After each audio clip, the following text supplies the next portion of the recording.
الحمد لأهله والصلاة والسلام على أهلها. الحمد لله الذي جعلنا من المتمسكين بالقرآن الكريم وبولاية أمير المؤمنين وأئمة المعصومين علیہم السلام.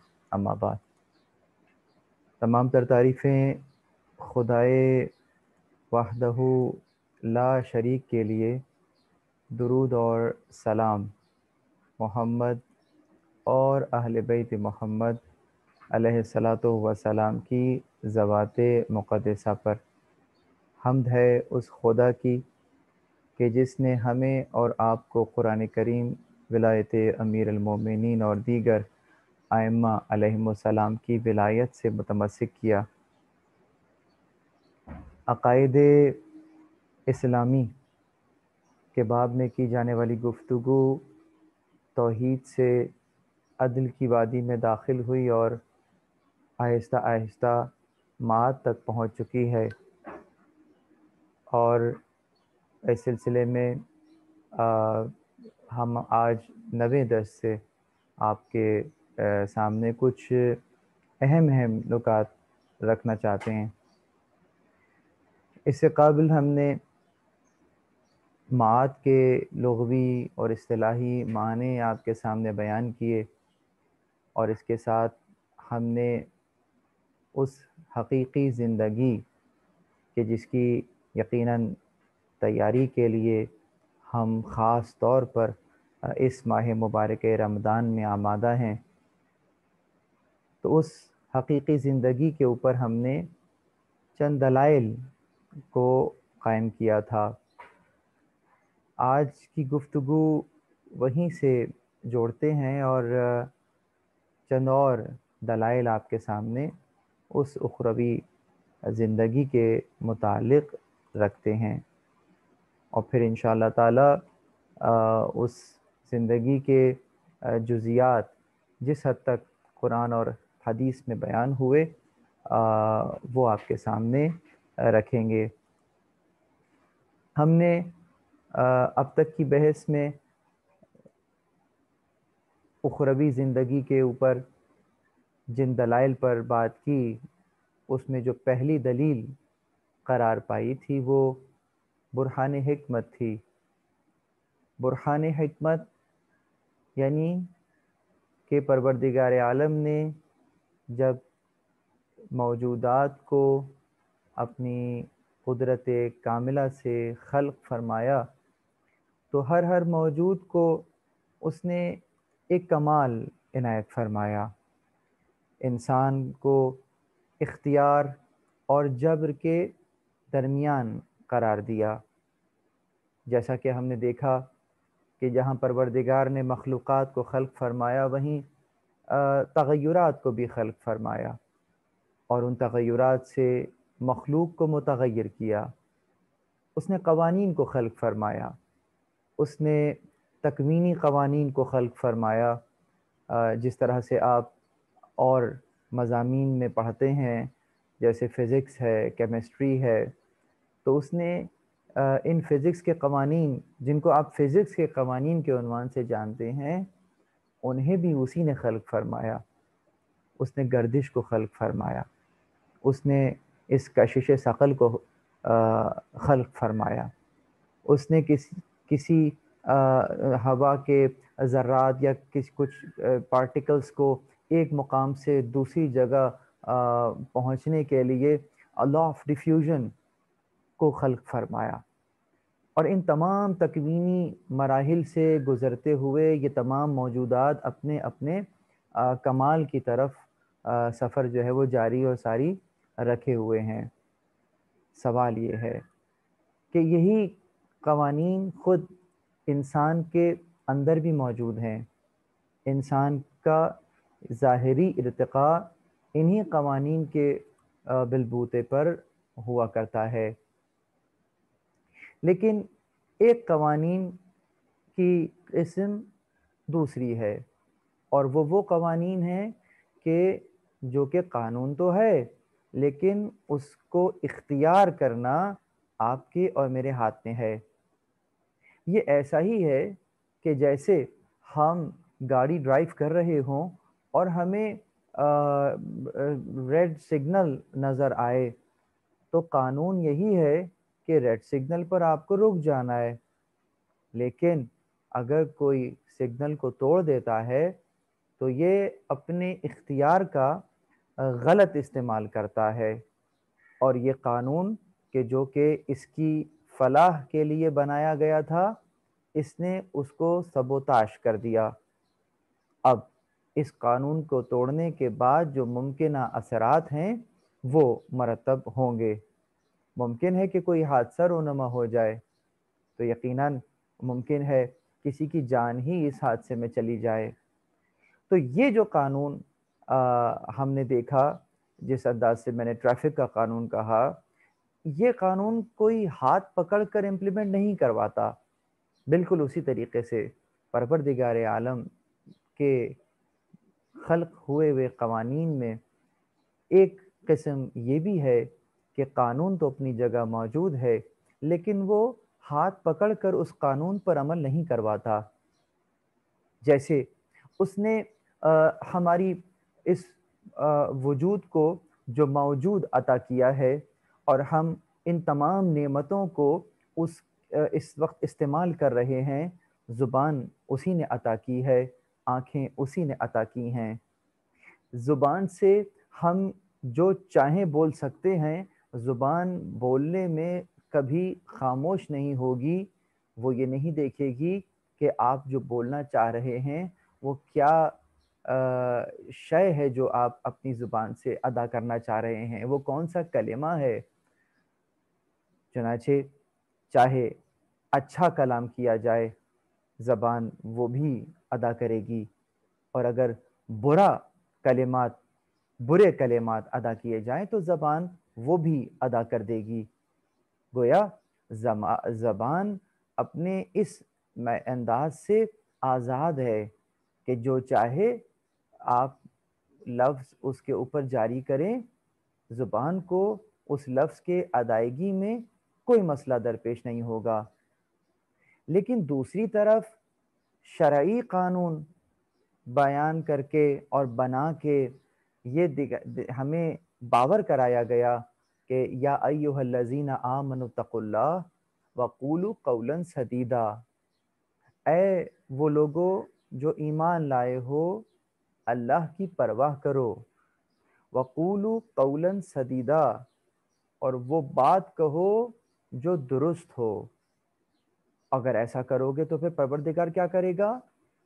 فرمایا یصلح لکم اعمالکم ویغفر لکم ذنوبکم، اگر ایسا کرو گے تو وہ تمہیں تمہارے گناہوں کو بخش دے گا۔ یغفر لکم اعمالکم، کہ تمہارے یصلح لکم اعمالکم ویغفر لکم ذنوبکم، تمہارے اعمال کو درست کر دے گا اور تمہارے گناہوں کو مٹا دے گا، ختم کر دے گا، معاف کر دے گا۔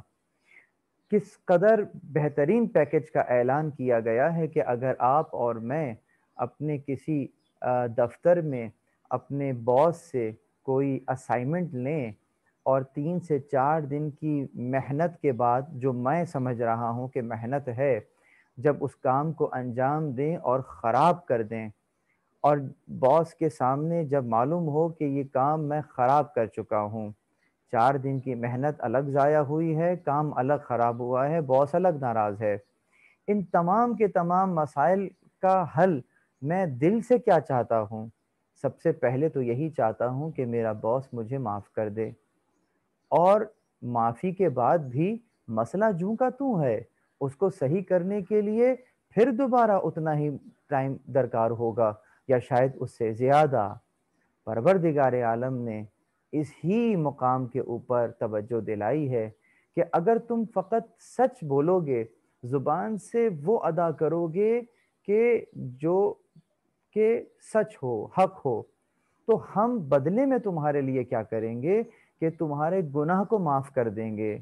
یعنی باس نے آپ کو معاف کر دیا، اور وہ جو کام خراب ہو گیا تھا اس کے لیے کہا تمہیں زحمت کرنے کی ضرورت نہیں ہے، یصلح لکم اعمالکم، ہم تمہارے ان اعمال کی اصلاح کریں گے۔ اللہ اکبر! جب اعمال کی اصلاح خود پروردگار کرے گا تو کس نوعیت کی اصلاح کرے گا یہ آپ اور میں تصور نہیں کر سکتے۔ اب وہ ہمارے لیے یقیناً وہ چاہے گا، وہ ہوگا جو وہ چاہ رہا ہوگا۔ اس سے بہتر تو آپ کے اور میرے حق میں ہو ہی نہیں سکتا۔ مگر یہ تمام کے تمام امور فقط ایک نقطے کے اوپر جمے ہوئے ہیں کہ تم اللہ کی پرواہ کرو اور وہ بات کہو، قولو قولا سدیدا، وہ بات کہو جو درست ہو۔ تو یقیناً پروردگار نے بیان تو کر دیا، پیکج کا اعلان بھی کر دیا، لیکن ہاتھ پکڑ کر سچ نہیں بلوا رہا اور جھوٹ بولتے ہوئے زبان کو بند نہیں کر رہا۔ بس اس دیے گئے اختیار سے جب انسان سوء استفادہ کرے گا اور اس دی گئی نعمت کو نعمت دینے والے کے خلاف استعمال کرے گا تو پھر اس سے ممکنہ انحراف جنم لے گا اور پھر اس کے اثرات مرتب ہوں گے۔ اب اگر کوئی شخص اپنی پوری زندگی میں اسی طرح کی بدعنوانیاں کرتا رہے، کسی کو جھڑک دیا، کسی کو مارا، کسی کو نقصان پہنچایا اور ہوتے ہوتے اپنی پوری زندگی جی کر یہاں سے چلا جائے، اور دوسری طرف وہ بندے مومن کہ جو ہر لحظے مشکلات کو برداشت کرے لیکن قوانین الہیہ کی پاسداری کرے، اپنا نقصان جسے ظاہری نقصان کہتے ہیں اس کو تو برداشت کر لے لیکن ہمیشہ ہمیشہ رہنے والے نقصان سے پیچھا چھڑا لے۔ یقیناً ان آلام اور مصائب کی زندگی گزارتے گزارتے ایسا بندہ مومن جب اس دنیا سے چلا جائے تو یہاں پر ایک سوال پیدا ہوگا کہ یہ بندہ مومن جو مشکلات برداشت کرتے کرتے اس دنیا میں ظاہراً ختم ہو گیا، اور وہ منافق یا فاسق اپنی پوری زندگی عیش اور عشرت، جسے ہم عیش و عشرت کہہ رہے ہیں، ظاہراً گزار کر چلا گیا، تو اب کیا کوئی جگہ ایسی نہ ہوگی کہ جہاں انصاف کیا جائے، مومن کو اس کی مشکلات پر صبر کرنے کی جزا دی جائے اور اس فاسق سے اس بندہ مومن کے حق کو لے کر اسے دے دیا جائے؟ عقل کہتی ہے کہ ان آلام اور مصائب کو برداشت کر کے جینے کی، زندگی گزارنے کی یقیناً یہ فائنل ڈیسٹینیشن، یہ عالم ہمیشہ کا نہیں ہو سکتا۔ ذرا قیامت کے بغیر زندگی کا تصور کرو تو بالکل بے معنی زندگی کا تصور ہوگا۔ ذرا غور کیجئے کہ وہ بچہ کہ جو ابھی رحم مادر میں پروان چڑھ رہا ہے، بچہ بھی مشقت برداشت کر رہا ہے، مشکلات میں پل رہا ہے، ماں سے پوچھو، ماں بھی مشکلات میں اپنا زندگی گزار رہی ہے، ان لمحات کو بہت ہی صبر کے ساتھ گزار رہی ہے۔ بس اگر تصور کرو کہ اس بچے کی زندگی یہی 9 مہینہ قرار پائے اور اس کے بعد ختم ہو جائے تو اس زندگی کا اس بچے کو کیا فائدہ ہے؟ ان مشکلات کو اٹھانے کا ماں کو کیا فائدہ ہے؟ یقیناً ان مشکلات کو اٹھانے کا فائدہ ہی یہی ہے کہ یہ صحیح و سالم اس دنیا میں آئے۔ یقیناً جو نعمتیں یہ رحم مادر میں کسب کر رہا ہے، جو نعمتیں اسے رحم مادر میں مل رہی ہیں، یہ ان نعمتوں سے استفادہ وہاں نہیں کر رہا۔ یہ خود اس بات کی دلیل ہے کہ جو نعمت دی جا رہی ہے اس کے استعمال کی جگہ کے لیے وہ عالم موزوں نہیں ہے۔ پروان تو اسی عالم میں چڑھ رہے ہو لیکن استعمال کے لیے ایک اور عالم کی ضرورت ہے۔ تو وہ مشکلات کہ جو اس عالم میں اٹھائی جا رہی ہیں یقیناً اس عالم میں آسانیاں بن کر سامنے آئیں گی۔ تو بالکل اسی طریقے سے اب اس عالم کی پریشانیوں کو تصور کیجئے، اس عالم کی مشکلات کو تصور کیجئے، اور دوسری طرف اتزعم انک جرم صغیر، کیا تو سمجھتا ہے کہ کیا تو ایک معمولی جرثومہ ہے؟ وفیہ انطوی عالم الاکبر، جبکہ تیرے اندر ایک عالم اکبر پوشیدہ ہے۔ تو جب تیرے اندر عالم اکبر پوشیدہ ہے تو یہ جس عالم میں تو سانس کھینچ رہا ہے یہ کون سا عالم ہوا؟ یقیناً اگر اکبر تیرے اندر ہے تو پھر باہر اصغر ہوا۔ تو اب یہ بتا اے حضرت انسان کہ تیرے اندر کے عالم اکبر کا تقاضا کیا ہے؟ تقاضا ہی یہی ہے کہ اسے ایک ایسے عالم میں شروع کیا جائے کہ جہاں تو اپنی صلاحیتوں کو کھل کر استعمال کر سکے۔ یہ مثال بالکل اسی طرح سے ہے جیسا میں نے رحم مادر سے اپنی اس زندگی کو اس کا مقایسہ کیا ہے، کمپیر کیا ہے۔ اللہ اکبر، وہ عالم کتنا وسیع ہے ہم تصور نہیں کر سکتے۔ قرآن کریم نے بھی اسی طرف ہاتھ رکھا اور بیان کیا، سمجھایا کہ ہم تمہیں ایک ایسے عالم میں شروع کریں گے وَنُنْشِئْكُمْ فِي مَا لَا تَعْلَمُونَ، ہم تمہیں ایک ایسے عالم میں شروع کریں گے جس کا تمہیں علم بھی نہیں ہے۔ تو یقیناً خداوند متعال کی حکمت کا تقاضا یہی ہے کہ انسان اس عالم میں اسفل میں اپنی ان کمالات کو کسب تو کرے، اپنے وجود کو رشد تک لے کر جائے، ترقی کرے، لیکن یقیناً ان تمام کی تمام نعمتوں میں بہت سی نعمتیں ایسی ہیں کہ جن کو حاصل تو اس عالم میں کیا جائے گا لیکن کما حقہ اس کا استعمال اس عالم میں ہوگا۔ یہ خدا کی حکمت کا تقاضا بھی ہے۔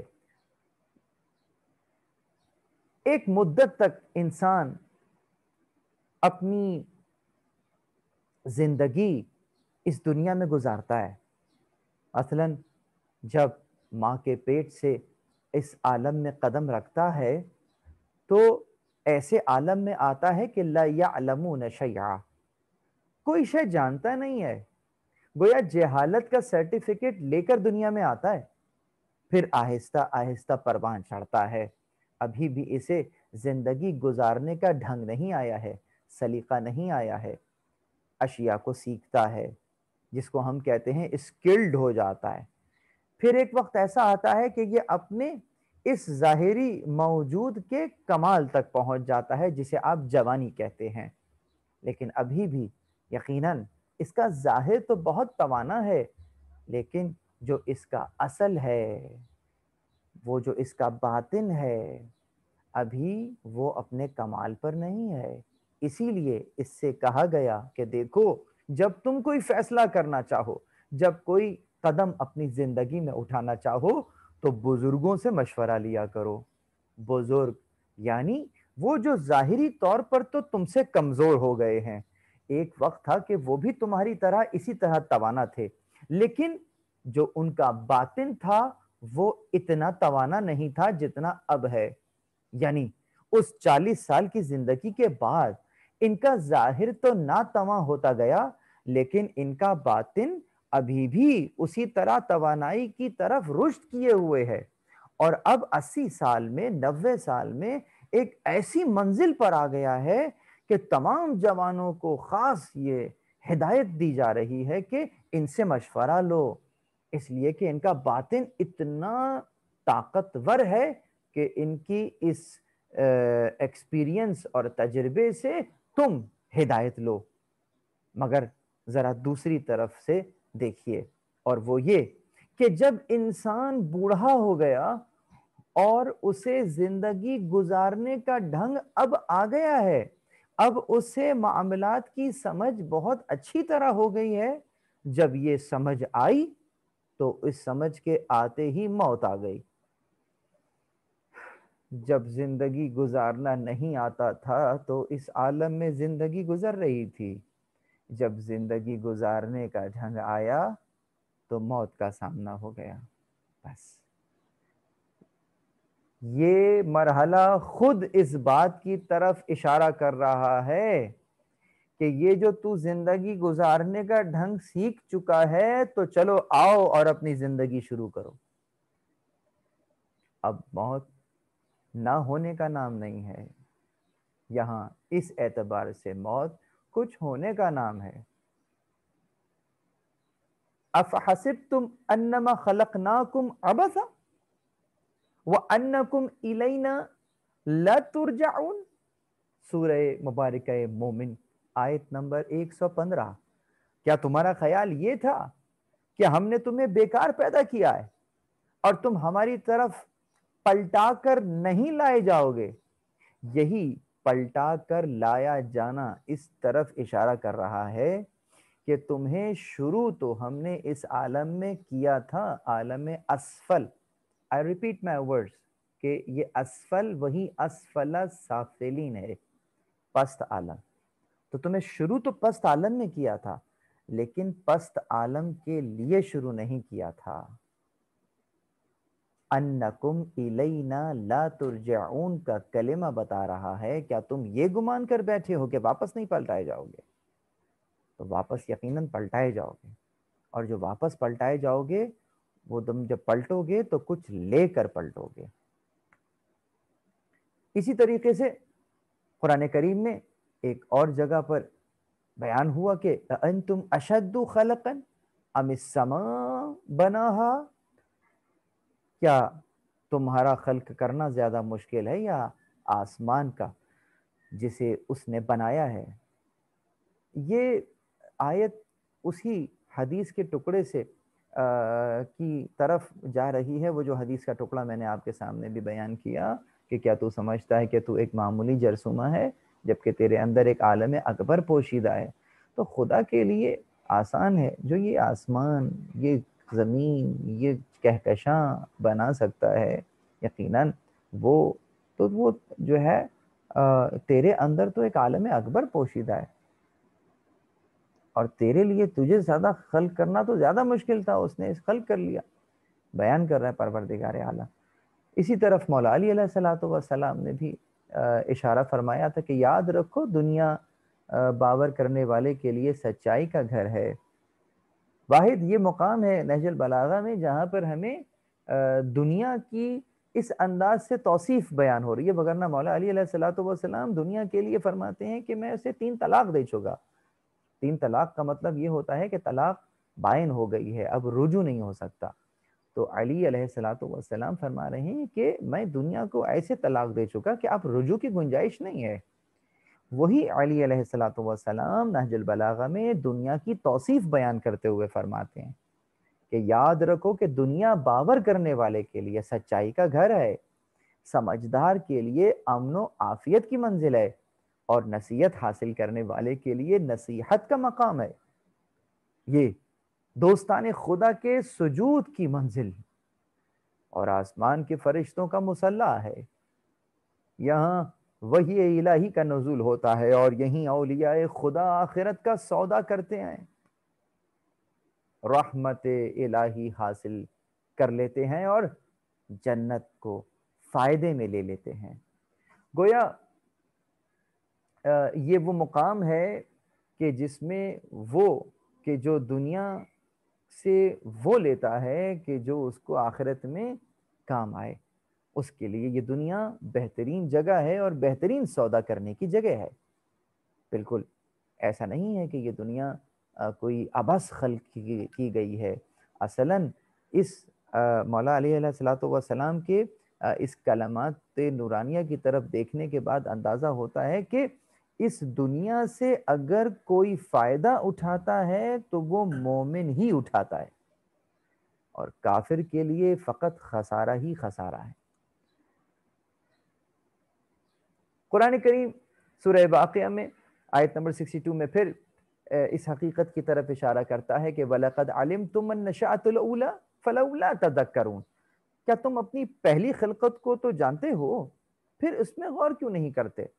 یعنی اس کی سیاق و سباق کی طرف اگر روشنی ڈالیں گے آیات کی تو نظر آئے گا کہ یہ وہ لوگ کہ جو کہ یہ تصور کرتے تھے کہ جب ہم مٹی ہو جائیں گے تو کون ہمیں اٹھائے گا، ہم دوبارہ کیوں کر زندہ کیے جائیں گے، تو ان کو بیان کیا جا رہا ہے کہ تم تھے کیا، تم کچھ نہیں تھے، تو اب تو ہو گئے ہو، تو اب زیادہ تمہیں خلق کرنا زیادہ مشکل ہے یا پہلے مشکل تھا؟ تو یہ انہی کی فکر کو جھنجھوڑا ہے۔ خلاصہ گفتگو یہ کہ اس جہان کے حالات کا مطالعہ اور تحقیق کے بعد یقیناً یہ معلوم ہو جاتا ہے کہ اس کے بعد ایک دوسرا جہان موجود ہے، ایک ایسی زندگی کہ جو نہ ختم ہونے والی زندگی ہے۔ یہاں تک ہم نے دلیل حکمت آپ کے سامنے بیان کی، اور یہاں سے اب ہم ایک دوسری دلیل کی طرف جاتے ہیں کہ جس حیات ابدی کی تیاری ہمیں کرنی ہے، پہلے یہ تصور کر لیا جائے کہ کیا واقعتاً ہم اس حیات ابدی کے لیے تیار بھی ہیں یا نہیں ہیں، اور پھر پہلے درجے میں کیا وہ حیات ابدی موجود بھی ہے یا نہیں۔ تو ہم نے ایک دلیل قائم کی کہ یقیناً اس عارضی حیات کے بعد ایک دائمی اور ہمیشہ کی زندگی موجود ہے۔ آئیے دوسری دلیل اور برہان کی طرف نظر کرتے ہیں۔ اس دلیل کو ہم برہان عدالت کہتے ہیں، یعنی دلیل عدالت۔ اس کائنات اور قوانین جن کا تذکرہ میں نے اپنے لیکچر کے آغاز میں کیا تھا، ان قوانین پر بھی اگر غور کرتے ہیں تو ہمیں یہ معلوم ہو جاتا ہے کہ ان تمام کی تمام مخلوقات اور اس کے اندر کے جزیات تک ایک حساب و کتاب سے خلق کیے گئے ہیں۔ یقیناً ایک تناسب ہے جو رکھا گیا ہے۔ اسی لیے بیان ہوا وَبِالْعَدْلِ قَامَتِ السَّمَاوَاتِ وَالْأَرْضِ، کہ عدل ہی کے ذریعے سے زمین و آسمان باقی ہیں، قائم ہیں۔ زمین اور آسمان کا قیام عدل کے اوپر ہے، یہ کائنات عدل پہ قائم ہے، یعنی عدل، حقدار کو اس کا حق دینا، یعنی جس وجود کے لیے جو کمال ہے پروردگار عالم نے ان کو وہ کمال عطا کیا ہے، اور اس کمال تک جانے کے لیے جن لوازمات کی ضرورت ہے انہیں بھی خلق کر دیا۔ کچھ موجودات تکویناً اس کمال تک پہنچتے ہیں، اور کچھ موجودات پروردگار کے دیے گئے اختیار کے ساتھ اس کی مشیت کے سائے میں ان کمالات کو کسب کرتے ہیں۔ دیکھنا یہ ہے کہ اس کی دی ہوئی نعمت سے استفادہ کیا جا رہا ہے یا سوء استفادہ۔ بالکل اسی طریقے سے جب انسان کو یہ اختیار دیا تو بزرگ علماء فرماتے ہیں کہ انسان بس اسی معاملے میں محتاج نظر آتا ہے کہ جب پروردگار عالم نے اسے اختیار دیا تو اس اختیار کو لینے میں وہ محتاج ہے۔ پروردگار کو منع نہیں کر سکتا کہ نہیں مجھے اختیار نہیں چاہیے، تو بس اس اختیار کو لیے جانے میں اجبار ہے۔ لیکن جب ایک مرتبہ اختیار آ گیا تو اب یہ اس کی مرضی ہے کہ ہم اپنی مرضی میں اختیار رکھیں، صحیح کام کرنا چاہیں اپنے اختیار کے ساتھ، غلط کام کرنا چاہیں اپنے اختیار کے ساتھ، اگرچہ ان صحیح اور غلط کی نشاندہی پروردگار کے ذمہ ہے جو اس نے مرحلہ وار مختلف انداز سے کر ڈالی ہے۔ یقیناً یہ آزادی انسان کا امتحان ہے۔ کمال کی منزلوں کو طے کرنے کے لیے اس آزادی کا ہونا بہت ضروری ہے۔ یہی وہ آزادی ہے کہ جس کی وجہ سے انسان جس کمال کو کسب کر رہا ہے ایسے مقام پر پہنچ جاتا ہے کہ اس کے علاوہ کسی مخلوق کا تصور کیا جائے وہ مرتبے میں اس سے نچلے درجے میں ہوگی۔ انبیاء علیہم السلام کی تعلیمات پر عمل کر لینے کے بعد یقیناً جس مقام پر انسان پہنچتا ہے یہ وہ مقام ہے کہ جہاں فرشتہ ہے تو کیا، فرشتے کے سردار اگر جبرائیل امین بھی ہوں تو وہ اس اعتبار سے اشرف المخلوقات کے سامنے رتبے میں کم نظر آئیں گے۔ چاہے کوئی فرشتہ مقرب ہو، چاہے کوئی مخلوق ہو، انسان کے سامنے برابری بھی نہیں کر سکے گی، مگر شرط یہ ہے کہ انسان ہو۔ لیکن اگر اس دی گئی آزادی کا انسان ناجائز فائدہ اٹھائے اور نعمتوں کا ناجائز استعمال کرے تو پھر یقیناً اس کو اس کی اکاؤنٹیبلٹی کے لیے، اس کی پوچھ گچھ کے لیے کسی مقام کا، کسی زمان کا، کسی مکان کا ہونا عقلاً ضروری ہے۔ آئیے ذرا اس عالم اسفل پر غور کرتے ہیں اور دیکھتے ہیں کہ یہ جس عالم اسفل میں ہم سانس کھینچ رہے ہیں، کیا اس عالم میں حقیقی سزا اور جزا دی بھی جا سکتی ہے یا نہیں؟ میں نے سزا اور جزا کو اس انداز سے استعمال کیا جو ہمارے یہاں ایک عام انداز سے بیان ہوتا ہے، وگرنہ جب ہم جزا کہتے ہیں تو اس کے اندر سزا بھی شامل ہے اور جسے آپ ریوارڈ کہتے ہیں وہ بھی شامل ہے۔ اس جزا کو اگر ہم ڈیوز کہیں تو غلط نہ ہوگا، یعنی whatever dues you have you will get it, آپ کو دے دیے جائیں گے وہ ڈیوز، چاہے اس میں سزا کا عنصر ہو یا چاہے اس میں کسی انعام کا عنصر ہو۔ آئیے ذرا تصور کیجئے ایک ایسے شخص کے بارے میں کہ جس نے 10 قتل کیے ہوں اور اس پر فرد جرم بھی عائد ہو گئی ہو، تمام شواہد سے یہ بات طے ہو گئی ہے، عدالت کے دنیا کی عدالت کے سامنے یہ ظاہر ہو گیا ہے کہ یقیناً اس شخص نے انتہائی سفاکی کے ساتھ 10 قتل کیے ہیں، تو یقیناً ہماری عدالت اس شخص کو 10 مرتبہ سزائے موت کی سزا سنائے گی۔ لیکن یہ بتلائیے کہ یہ شخص کہ جس کو 10 مرتبہ سزائے موت دینی ہے، اس سزا پر عمل درآمد کرنے کے لیے کیا عدالت کے پاس کوئی مکان موجود ہے، کوئی مکان یا زمان میسر ہے کہ جہاں 10 مرتبہ اس سزا پر عمل درآمد کیا جا سکے؟ آپ بہت سے بہت ہوا تو ایک ہی بار اس سزا پر عمل درآمد کریں گے۔ بتلائیے یہ 9 مرتبہ سزا کب اور کہاں ملے گی؟ عقل کہہ رہی ہے کہ اس کا مطلب یہ ہوا کہ یہ عالم اسفل اس قابل بھی نہیں کہ یہاں پر کما حقہ سزا دی جا سکے۔ یہ معاملہ تو سزا سے متعلق تھا۔ آئیے ذرا جزا یا جسے آپ انعام کہتے ہیں ادھر بھی نظر کرتے ہیں۔ تصور کیجئے کہ اگر کوئی مشروب ہے جو آپ کو بہت پسند ہے اور آپ کو ریوارڈ کے طور پر، انعام کے طور پر وہی مشروب دے دیا جائے، آپ جیسے ہی اس مشروب کا ایک سپ لیں گے آپ کو بہت اچھا لگے گا، لیکن جیسے ہی دوسرا سپ لیں گے اچھا تو لگے گا لیکن اس میں وہ کیفیت نہیں ہے کہ جو پہلے سپ میں تھی، اور یہی انداز تیسرے سپ میں ہوگا، یہاں تک کہ آہستہ آہستہ جب آخر میں کچھ باقی ماندے مشروب رہ جائے گا تو وہ تو صرف ختم کرنے کے لیے ہی پیا جا رہا ہوگا، اس سے زیادہ نہیں۔ پوچھنا یہ ہے کہ یہ آپ کا محبوب مشروب تھا اور یہ جو یوٹیلیٹی آپ کو دی گئی، یہ یوٹیلیٹی یہاں رہ نہیں سکی، وہ محبوب مشروب، اس کی جو چاشنی تھی وہ وقت کے ساتھ ساتھ ختم ہو گئی۔ تو گویا یہ عالم اس لحاظ سے بھی اسفل قرار پایا کہ اگر کوئی ایسی نعمت دینا چاہیں کہ جس کا اثر ہمیشہ باقی رہ جائے تو وہ نعمت دینے سے بھی ہم قاصر ہیں۔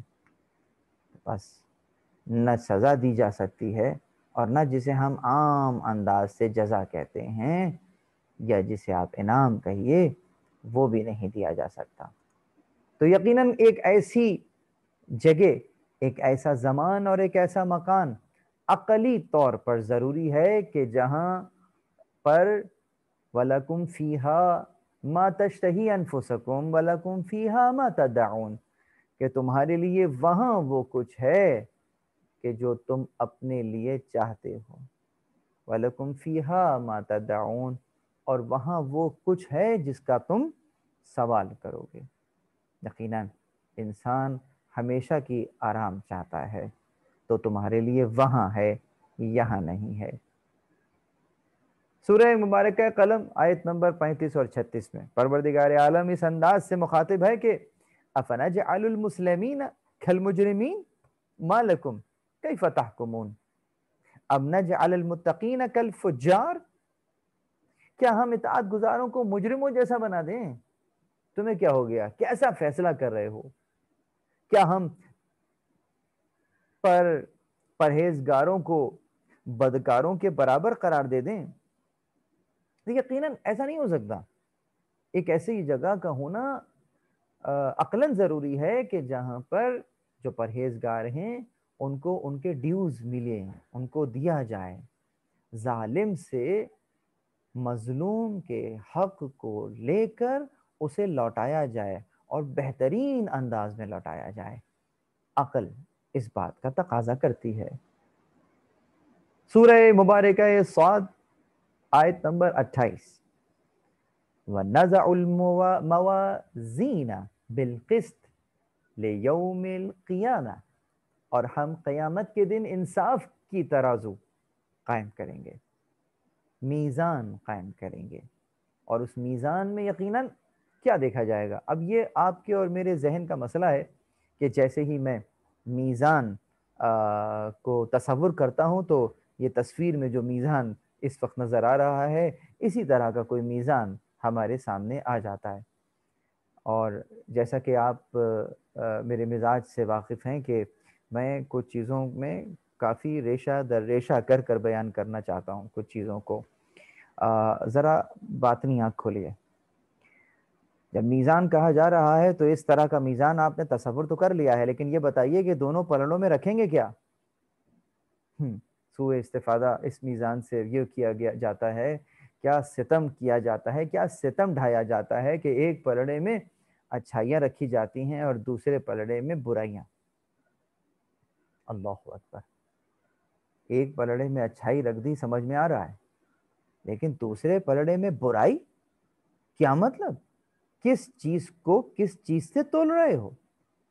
چلو اگر تمہارے ذہن میں یہ ترازو آ ہی گیا ہے تو ایک لمحے کے لیے ذرا دیکھو کہ جب بازار جاتے ہو اور یہاں کوئی سبزی خرید رہے ہو تو سبزی والا اس ترازو میں ایک طرف تو تمہاری سبزی رکھتا ہے، دوسری طرف کیا رکھتا ہے؟ دوسری طرف وہ باٹ رکھتا ہے کہ جو سٹینڈرڈ ہے۔ اگر 1 kg سبزی لینی ہے تو دوسری طرف 1 kg وہ وزن رکھا جائے گا کہ جس کے بارے میں شک اور شبہ نہ ہو کہ یہ 1 kg ہے بھی یا نہیں، یعنی اس کے لیے یقین کی منزل ہو کہ یہ کبھی غلطی نہیں کرے گا۔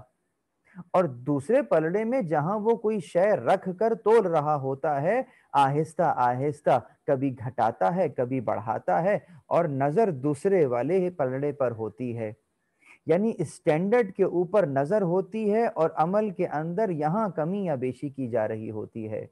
اللہ اکبر!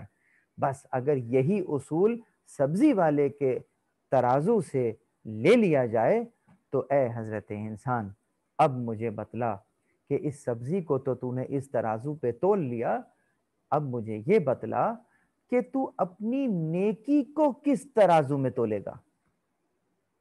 نیکی تو کوئی ایسی شے نہیں ہے کہ جس کو چھوا جا سکے، نیکی تو ٹینجیبل اینٹیٹی نہیں ہے، تو اس کو کس طریقے سے کس ترازو میں جگہ دے گا؟ اور اگر دے بھی دے گا تو ترازو کے دوسرے پلڑے پر کیا تو کوئی بدی کو رکھے گا؟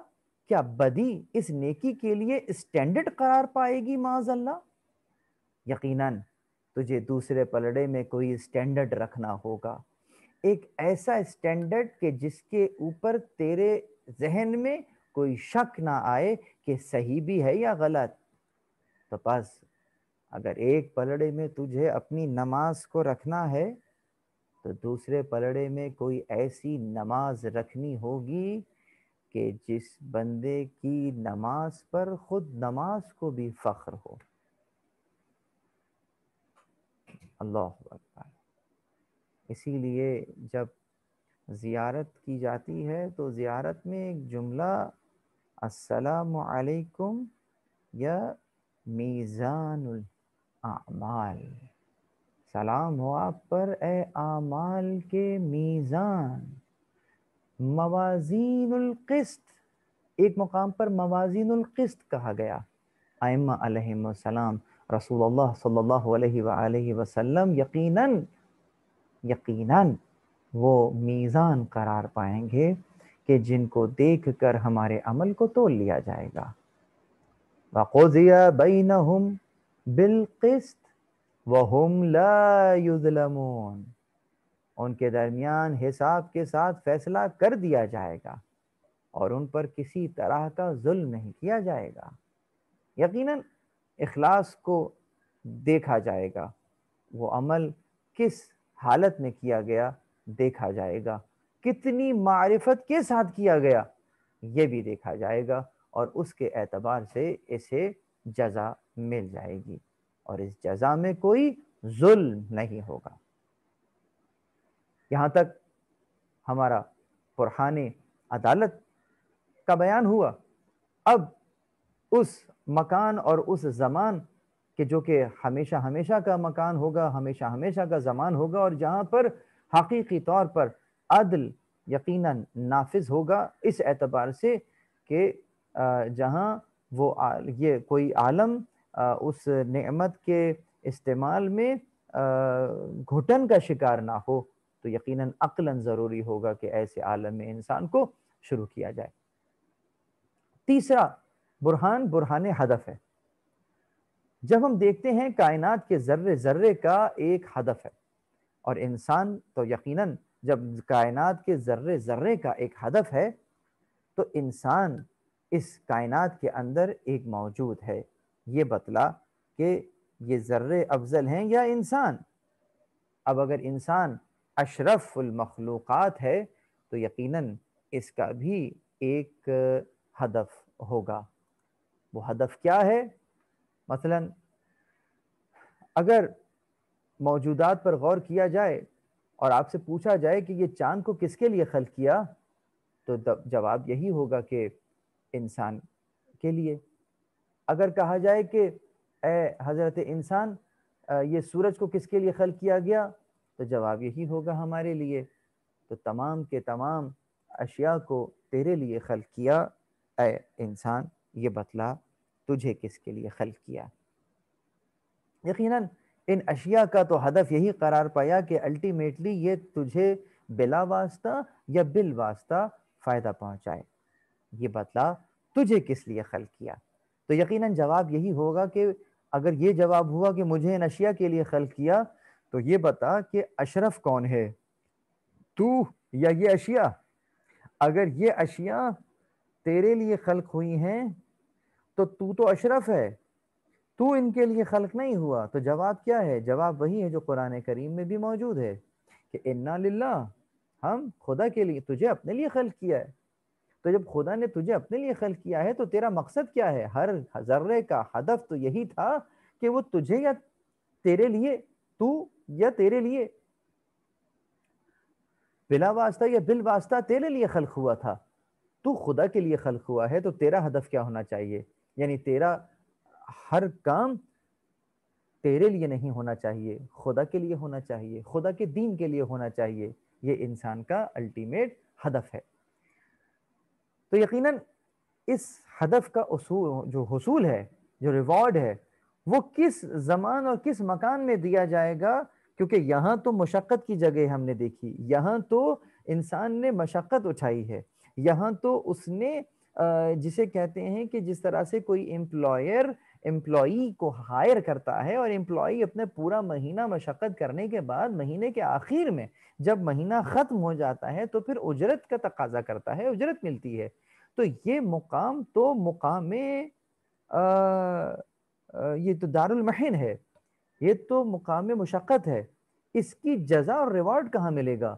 یقیناً عقل کہتی ہے کہ یقیناً کوئی ایسی جگہ ہو جہاں پر اس کو یہ ریوارڈ ملا جائے۔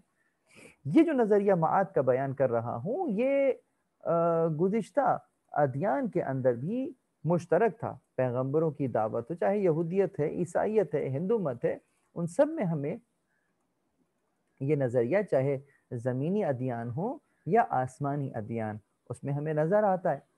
کیوں؟ اس لیے کہ یہ معاد پر جو ایمان ہے یہ فطرت کا تقاضا ہے، معاد کا شمار ان عقائد میں سے ہے جو کہ ہماری فطرت سے تعلق رکھتے ہیں۔ اسی لیے ہم نے کہا نا موت کو ثابت کرنے کے لیے کسی دلیل کی ضرورت نہیں ہے، فطری طور پر یقیناً ہر شخص جانتا ہے کہ جو اس دنیا میں آیا ہے یقیناً اس نے جانا ہے یا ختم ہو جانا ہے، اس دنیا میں ختم ہو جانا ہے۔ اور جو انسان کی فطرت ہے، فطرت بشر کے اوپر اگر آپ غور کریں، توجہ رکھیے گا، بہت توجہ رکھیے، یہ جو راحت و آسائش سے عشق ہے یہ انسان کی فطرت میں ہے۔ فطرتاً انسان آسائش چاہتا ہے۔ جائیے اپنی طول تاریخ میں انسان کی جتنی بھی ایکٹیویٹیز رہی ہیں اس کا آپ تجزیہ کیجئے۔ اگر ایسا نہ ہوتا تو آج ہم کسی غار میں بیٹھے ہوتے ہیں۔ انسان کے اندر جس کریوسٹی کو پروردگار نے رکھا ہے، یہی کریوسٹی اتنی بڑی نعمت ہے کہ اس نے ہمیں غار سے نکال کر یہاں پہ لے آیا۔ تو راحت و آسائش سے عشق انسان کی فطرت ہے۔ مشقتوں کا جو راز ہے اصلاً وہ آسائش ہے۔ مثلا انسان اپنی زندگی میں مشقت کر کے سرمایہ جمع کرتا ہے، کیوں؟ تاکہ ایک پرآسائش گھر بنا سکے، رہنے کی جگہ اس کو حاصل ہو، کھانے پینے کے لیے اس کے لیے وافر مقدار میں اشیاء موجود ہوں۔ تو یہ جو مشقت کر رہا ہے، صبح سے نکلتا ہے شام کو واپس آتا ہے، یہ مشقت کیوں کر رہا ہے؟ تاکہ اس کی باقی زندگی آرام سے گزرے، آسائش سے گزرے، اس کے بچے کسی کے محتاج نہ ہوں اور وہ آسائش اور آرام سے گزریں۔ یعنی کہ ہر مشقت کے پیچھے جو راز ہے، جو راز مشقت ہے وہ آسائش ہے۔ یہ آسائش کی محبت ہی ہے جو انسان کو مشقت میں ڈالتی ہے۔ انسان مشقت کو پسند نہیں کرتا کہ پھر مشقت کرتا ہے، انسان آسائش کو پسند کرتا ہے تو مشقت کرتا ہے۔ کتنی عمدہ بات ہے۔ اسی لیے قرآن نے بھی اس کے اوپر جو ہے وہ انڈورس کیا ہے، سرٹیفکیٹ دیا ہے کہ فَإِنَّ مَعَ الْعُسْرِ يُسْرًا، یہ جو مشقت تم نے کی ہے نا، یہ جو پریشانی تم نے جھیلی ہے، اسی کے بعد آسانی ہے۔ انسان کے لیے آسانی یوں ہی نہیں رکھ دی، مشکل کے بعد رکھی ہے۔ تو یقیناً مشقتوں کا راز آسائش اور راحت ہے۔ تو اس عالم میں جس آسائش کو تم تلاش کر رہے ہو، جسے بے خلل استراحت کہتے ہو، ناممکن ہے۔ میری بات کو ذرا آرام سے، یہ جو جملہ میں نے لکھا ہے، اس عالم میں بے خلل استراحت ناممکن ہے۔ آپ آرام کرنا چاہتے ہیں، کچھ نہیں تو کچھ نہیں، کوئی انٹرپٹ کرے گا۔ اور اب تو ماشاءاللہ یہ جو موبائل فون آ گئے ہیں، کبھی کوئی فون ہوگا، کبھی کوئی میسیج آئے گا، کچھ نہیں تو کچھ نہیں، دروازے پر ہی کوئی آئے گا۔ تو ان تمام کے تمام معاملات کے اندر جو ہیں یقیناً آپ گھرے ہوئے ہیں۔ اور اگر سب کچھ ایک طرف کر دیجئے تو بہرحال گھڑی کا الارم تو اپنے ہی وقت پہ بولے گا۔ تو یقیناً یہ تمام کی تمام چیزیں کون چاہتا ہے؟ جب صبح منڈے مارننگ کو گھڑی کا الارم بولتا ہے تو کیسی آواز لگتی ہے وہ؟ انتہائی کوئل کی طرح۔ یقیناً بہت اکثر تو اس آواز کو سن کے ہی چڑ ہو جاتی ہے کہ وہ وقت یاد آ جاتا ہے۔ تو اس عالم میں تو بے خلل استراحت جو ہے وہ ناممکن ہے، جبکہ انسان اصلاً آسائش چاہتا ہے۔ تو اس کا دوسرا مطلب کیا ہے؟ یعنی جو تم اپنے لیے چاہتے ہو، جو حقیقتاً چاہتے ہو، وہ تم اس عالم میں میسر نہیں ہوگا۔ اس عالم میں کی نعمتیں یقیناً زحمتوں کے ہمراہ ہیں، آلام و مصائب میں گھری ہوئی ہیں۔ تمہیں لا محالہ ان آلام اور مصائب کا سامنا کرنا پڑے گا۔ تو اگر جو تمہاری فطرت میں آسائش چھپی ہوئی ہے اور تمہیں اس دنیا میں وہ آسائش نظر نہیں آ رہی ہے ہمیشہ کی، تو خود یہ فطرت میں چھپی آسائش اس بات کی طرف اشارہ کر رہی ہے کہ کوئی عالم تو ہے کہ جہاں تمہیں وہ میسر ہو، اور اس کے میسر ہونے کا دار و مدار یہاں کی زندگی پر ہے۔ تو اس عالم میں غم و اندوہ یقیناً آسائش کے برابر تو نہیں ہے۔ انسان اپنی آدھی زندگی سے زیادہ مشقت کرتا ہے اور آخر کے چند سال وہ بھی اگر میسر ہوئے تو آسائش۔ ایک واقعہ مجھے یاد آ رہا ہے بہلول سے متعلق کہ قبرستان میں بیٹھے ہیں، اور پوچھا گیا بہلول قبرستان میں کیوں بیٹھے ہو؟ کہا شہر جا کر کیا کروں گا کہ شہر والے ادھر ہی آ رہے ہیں۔ پھر پوچھا کہ اچھا کیا کرتے ہو یہاں؟ کہا یہ مجھ سے باتیں کرتے ہیں۔ کیا باتیں کرتے ہیں؟ کہا یہ کہتے ہیں بہلول جس گھر کو ہم نے بنایا تھا ہم اس گھر میں نہیں رہے، تم کیا رہو گے؟ یعنی کہ جس آسائش کو، آرام کو حاصل کرنے کے لیے انسان اپنی پوری زندگی لگا دیتا ہے، اس پوری زندگی لگانے کے بعد جب اس کو آسائش جیسے ہی میسر ہوتی ہے پھر وہ اس دنیا کو چھوڑ دیتا ہے۔ تو یقیناً اس دنیا میں آسائش مطلق محال ہے، مشکل ہے۔ تو یقیناً اس انسان کی مشقت کی جزا کے لیے کوئی مکان ہونا چاہیے کہ یہ مشقت جو تو نے اٹھائی ہے ان قوانین کو نظر میں رکھتے ہوئے جو تیرے کمال کے لیے بنائے گئے ہیں، تو یقیناً تجھے اس عالم میں پہنچنا ہوگا۔ اجسام میں یقیناً معتدل، اگر ہم دیکھیں اپنے جسم کے اندر ہی تو اجسام میں یقیناً معتدل ترین جو جسم ہے وہ انسان کا مغز ہے، یعنی کہ جسم کا آخری درجہ ہے۔ آہستہ آہستہ انسان ترقی کرتا ہے، آہستہ آہستہ اپنے رشد کی طرف سبقت کرتا ہے۔ کس انداز سے؟ آپ کبھی غور کیجئے، یقیناً جب انسان کامل ہو جاتا ہے تو یہ جو اس کا جس کو کہتے ہیں میچیورٹی لیول ہے، یہ انسان کے جسم کا عرش کہلاتا ہے فلسفے کی روح میں۔ اور یقیناً جو مغز کی حرکت ہے سے جو احساس کا جو پہلا مرتبہ پیدا ہوتا ہے وہ اسی کی حرکت سے پیدا ہوتا ہے، اور پھر آہستہ آہستہ حس لمس میں تبدیل ہو جاتی ہے، قوت خیال وجود میں آتی ہے، اور یہی قوت خیال ہوتے ہوتے جب اپنی اس منزل پر پہنچ جائے جس کو کامل ترین منزل کہتے ہیں، جو بزرگوں کا مثال دیتے ہوئے بیان کر رہا تھا، جب وہ اس کامل ترین منزل پر پہنچ جاتے ہیں تو یہیں سے اس کے تجرد کا آغاز ہو جاتا ہے اور اس عالم کا پہلا مرحلہ قرار پاتا ہے۔ گویا اس عالم کا آخری مرحلہ جو کہ اس کی میچیورٹی لیول تھا، وہی اس کا اس عالم کا پہلا مرتبہ قرار پاتا ہے۔ تو گویا ایک سفر میں انسان موجود ہے اور آہستہ آہستہ اپنی اس آخری اور اخروی زندگی کی طرف گامزن ہے۔ بس اسی طریقے سے ہم نے یہ دیکھا کہ جو قیامت کا برپا ہونا ہے، یعنی کہ اس آخری زمانے کا، اس ہمیشہ ہمیشہ رہنے والے زمانے کا جو برپا ہونا ہے، وہ یہی ہمیں نظر آ رہا ہے۔ وہ اسی حرکت جوہری جو کہ نقص کمال کی طرف جا رہی ہے، اس طرف جانے کا فطری تقاضا ہے۔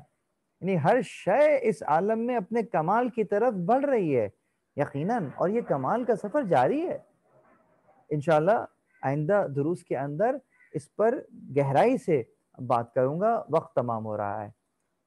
تو چنانچہ یہاں تک ہم نے معاد کے اوپر موجود جو عقلی دلائل ہیں، ہمیشہ کی زندگی کے اوپر عقلی دلائل ہیں، ان کو آپ کے سامنے رکھا ہے۔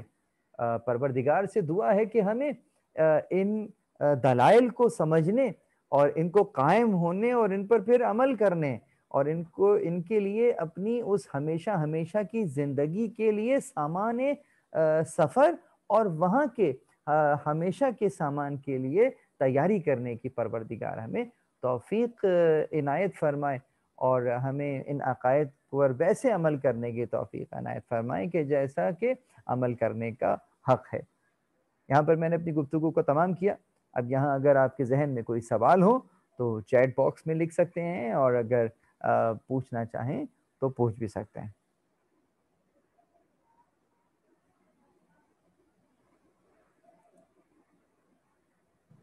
السلام علیکم آغا صاحب۔ علیکم السلام۔ آپ نے جو سزا اور جزا کا تصور پیش کیا ہے آغا صاحب، تو یہ اکثر ذہن میں خیال آتا ہے کہ امام حسین حسین کے قاتل وہ دوسرے عالم میں ہم یہ دیکھ سکیں گے کہ کیا سزا کا تصور ہے. اور پھر ہمیں کیونکہ امام حسین کو شہید کرنے کا جو بہت بڑا یہ جرم انسانیت سے ہوا ہے، تو یقیناً. اس کی سزا بھی ذہن میں آتا ہے کہ وہ تو چلے گئے، قبر میں ہیں، اب جی ہمیں تو نہیں پتا انہیں کیا سزا مل رہی ہے، جی. تو ہم یہ کیسے دیکھیں گے کہ انہیں کیا سزا مل رہی ہے، کیا ہو رہا ہے ان کے ساتھ. دیکھیے یہ جو سزا اور جزا کا جو تعلق ہے اس میں اسپیشلی میں صرف سزا کی بات کرتا ہوں. کچھ سزائیں ایسی ہیں کہ اگر اس عالم میں دے دی جائیں تو بس پھر اس کو برزخ میں اور پھر بعد کی زندگی میں سزا نہیں ملے گی، کیونکہ سزا یہیں دے دی گئی.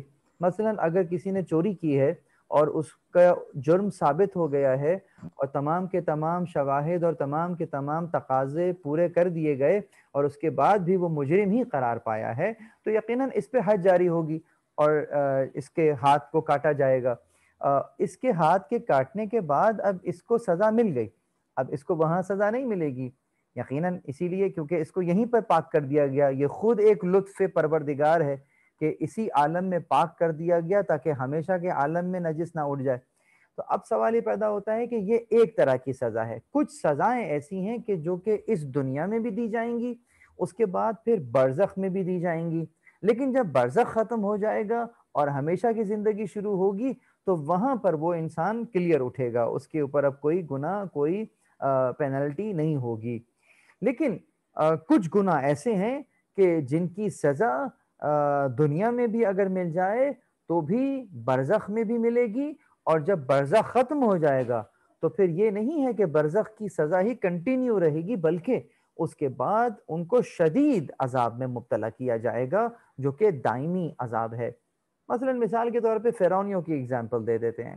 تو فرعون کو اگزامپل یوں دیں کہ جس طریقے سے ان کو نیل میں غرق کر دیا گیا فرعونیوں کو، تو یقیناً اس عالم میں تو ان کو سزا مل گئی، وہ سب کے سب اس نیل میں غرق ہو گئے، تو اب ان کو مزید سزا نہیں ملنی چاہیے. تو قرآن کریم کہتا ہے کہ یقیناً وہ برزخ میں ہیں اور ان کو صبح و شام آگ کے سامنے جو ہے وہ پیش کیا جاتا ہے. تو یقیناً ان پر آگ ڈالی جاتی ہے صبح و شام. یہ برزخ کی زندگی کی بات ہے. اور پھر آتا ہے کہ جب وہ برزخ کی زندگی تمام ہو جائے گی اور قیامت برپا ہوگی تو حکم ہوگا کہ ان کو شدید عذاب کی طرف لے چلو. یعنی اب تک جو عذاب ہو رہا تھا گو کہ عذاب تھا لیکن شدید نہ تھا، تو اب انہیں اب شدید عذاب کی طرف لے کر چلو. تو یقیناً سزاؤں کی نوعیت مختلف ہے. اب رہا سوال امام حسین علیہ السلام کے ساتھ جو امت نے دغا کیا اور ان منافقین نے، فاسقین نے، ان مجرمین نے جو جرم کیا، وہ یقیناً ایسا ہے کہ جو ناقابل تلافی ہے اصلاً.